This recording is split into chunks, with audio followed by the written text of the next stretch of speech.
प्रिय दर्शकों, संस्कृत सुधा नामक यूट्यूब चैनल पर आप सभी का पुनः हार्दिक स्वागत एवं अभिनंदन है।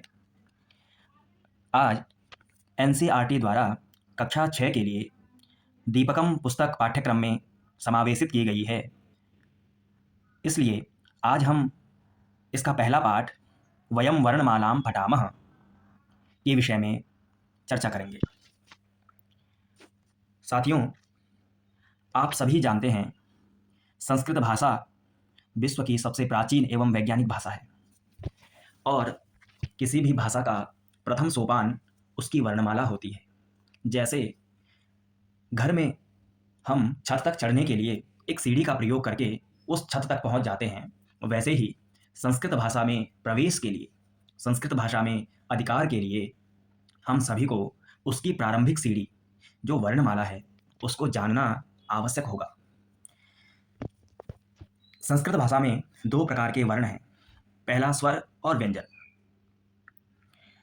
स्वरों के बारे में कहा, स्वराणाम उच्चारणम स्वतंत्र रूपेण भवति, अर्थात जो स्वर वर्ण हैं उनका उच्चारण स्वतंत्र रूप से होता है। स्वराः द्विविधाः सन्ति, समानक्षराणि संध्यक्षराणि च। स्वर वर्ण दो प्रकार के हैं, समानक्षर और संध्यक्षर। समानक्षर का अर्थ है जो अवस्था की दृष्टि से, आकृति की दृष्टि से समान दिखाई देने वाले हैं, और संध्यक्षर का अर्थ है कि जो दो अक्षरों को मिलकर बना हुआ है। तो ह्रस्व शब्द और दीर्घ वर्ण। समान अक्षर में सर्वप्रथम आया अ, ई, उ, री, लृ, और इन्हीं के जो दीर्घ रूप हो जाते हैं वह है आ, बड़ी ई, बड़ा उ और बड़ा री। तो साथियों, जो इसमें लृ वर्ण है इसका दीर्घ रूप नहीं होता है, इसलिए यह केवल ह्रस्व में ही गिना जाता है। इसके बाद स्वरों में ही जो दूसरा भेद बताया, संध्यक्षर, अर्थात जो दो अक्षरों को मिलकर बन रहा है, उसमें आता है ए अक्षर साथियों अ और ई को मिलकर के बनता है। इन दोनों के संयोग से ए अक्षर बनता है। और दूसरा अक्षर है ओ, अ और उ को मिलकर के ओ अक्षर बनता है। तीसरा है आई, यानी अ और ए को मिलकर के आई बनता है। और चौथा है औ, यानी अ और ओ को मिलकर के औ अक्षर बनता है। ये संध्यक्षर हुए। आगे कहा, लृ वर्णस्य दीर्घा न सन्ति। लृ वर्ण का दीर्घ रूप नहीं होता है, उसका केवल ह्रस्व ही प्रयोग में आता है। और संध्यक्षराणाम ह्रस्वाः न सन्ति। और जो संध्यक्षर हैं, संध्यक्षर कौन? ए, ओ, आई और औ, इनके ह्रस्व वर्ण नहीं होते हैं। अब स्वरों में कहा कि अनुनासिक स्वर, मुखेन सह नासिकया अपि उच्चारिताः स्वराः अनुनासिक स्वराः सन्ति। जब किसी स्वर में उच्चारण करते समय मुख और नासिका, अर्थात मुख और नाक दोनों का प्रयोग होगा, वह स्वर अनुनासिक स्वर कहलाएगा। जैसे आ, ई, इन सब अक्षरों के ऊपर अनुनासिक का चिन्ह भी है और उच्चारण करते समय मुख और नाक दोनों का प्रयोग किया जा रहा है। ऐसे स्वरों को अनुनासिक स्वर कहते हैं। दूसरा जो भाग था वर्णमाला में, वह व्यंजन भाग है। व्यंजनानाम उच्चारणे कस्यचित् स्वरस्य सहायता अवश्यम भवति, अतः वर्णमालायां व्यंजनानाम उच्चारणार्थम सर्वत्र अस्वरस्य योजनम भवति। अर्थात व्यंजनों के उच्चारण के लिए किसी स्वर की आवश्यकता अवश्य होती है। व्यंजन वर्ण बिना स्वर की सहायता से नहीं बोला जा सकता, इसलिए व्यंजन वर्ण को वर्णमाला में उसके साथ स्वर वर्ण का संयोजन किया जाता है। जैसे क के नीचे हलंत लगा है, उसमें जब अ जोड़ दूंगे तब क पूरा अक्षर बन जाएगा। ऐसे ख में अ जोड़ देंगे तो ख पूरा अक्षर बन जाएगा।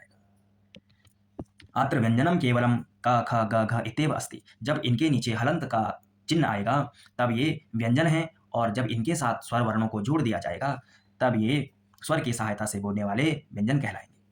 अत्र अस्वरः केवलम उच्चारणार्थम योजितः अस्ति। यहाँ जो अ अक्षर है वह केवल उच्चारण के लिए प्रयोग किया गया है, क्योंकि बिना स्वर के उच्चारण के व्यंजन वर्णों को नहीं बोला जा सकता। व्यंजनानाम चत्वारः भेदाः सन्ति। व्यंजन वर्णों के भी 4 भेद हैं।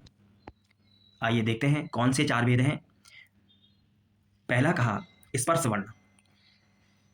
क से लेकर म तक जो ये 25 व्यंजन हैं, क वर्ग, च वर्ग, ट वर्ग, त वर्ग और प वर्ग, इन पांचों वर्गों में 5-5 अक्षर हैं। ये 25 जो अक्षर हैं ये स्पर्श व्यंजन कहलाते हैं। आगे अंतस्थ जो वर्ण हैं उनमें य, र, ल, व इन चारों को समाहित किया गया है। साथियों, इन चारों अक्षरों को अर्धस्वर भी कहा जाता है क्योंकि अंतस्थाः वर्णाः बहुत्र स्वर वर्णानां स्थाने जायन्ते। आगे जब हम संधि प्रकरण पढ़ेंगे उससे यह समझ में आ जाएगा कि अधिकांश ये वर्ण स्वर वर्णों के स्थान पर होते हैं, इसलिए इनको अर्धस्वर भी कहा जाता है। आधे स्वर य, र, ल, व। तीसरा है ऊष्म वर्ण श, श, स, ह। ऊष्मणां व्यंजन वर्णानां उच्चारण समये मुखात् उष्णः वायुः निस्सरति। अर्थात इन ऊष्म वर्णों के उच्चारण के समय मुख से एक गर्म वायु निकलती है, उष्ण वायु निकलती है, तभी इनका उच्चारण शुद्ध रूप से हो पाता है। और चौथा है अयोगवाह वर्ण, जिसको अंग और अह हम सामान्यतः कहते हैं। संस्कृत में से अंग को अनुस्वार और अह को विसर्ग कहा जाता है। अयोगवाह विशिष्टः व्यंजन वर्णः अस्ति। अत्र उच्चारणार्थं स्वरस्य संयोजनं पूर्वं भवति। ये दोनों विशिष्ट वर्ण हैं और अंग में जो अ है और अह में भी जो अ है, इन स्वरों को उच्चारण के लिए पहले प्रयोग किया गया है, क्योंकि अगर इन दोनों को पहले प्रयोग ना करते तो अनुस्वार और विसर्ग का उच्चारण संभव ही नहीं हो पाएगा। तो अंग हो गया अनुस्वार, अह हो गया विसर्ग। इन दोनों का प्रयोग साथियों संस्कृत वर्णमाला में एवं संस्कृत के ग्रंथों में अत्यधिक पाया जाता है। व्यंजने सह सर्वेषाम् अपि स्वराणां संयोजनं भवति। व्यंजनों के साथ सभी स्वर वर्णों का संयोग होता है, अर्थात व्यंजनों को उच्चारण करने में स्वरों की सहायता होती है। व्यंजनों के साथ में जब स्वर वर्णों की मात्राएं लगती हैं तब वो गुणिताक्षर कहलाते हैं। जैसे क शब्द है, क में जब आ की मात्रा लगेगी तो का, छोटी ए की मात्रा की, बड़ी ई की मात्रा की, छोटे ओ की मात्रा को, बड़े ओ की मात्रा को, री की मात्रा क्री, ए की मात्रा के, आई की मात्रा काय, ओ की मात्रा को, आओ की मात्रा काऊ और अंग की मात्रा कंग और अह की मात्रा कह। तो ये गुणिताक्षर कहलाएगा, अर्थात उन अक्षरों में स्वरों की मात्राएं जोड़ने से वो गुणिताक्षर कहलाता है। धन्यवाद साथियों।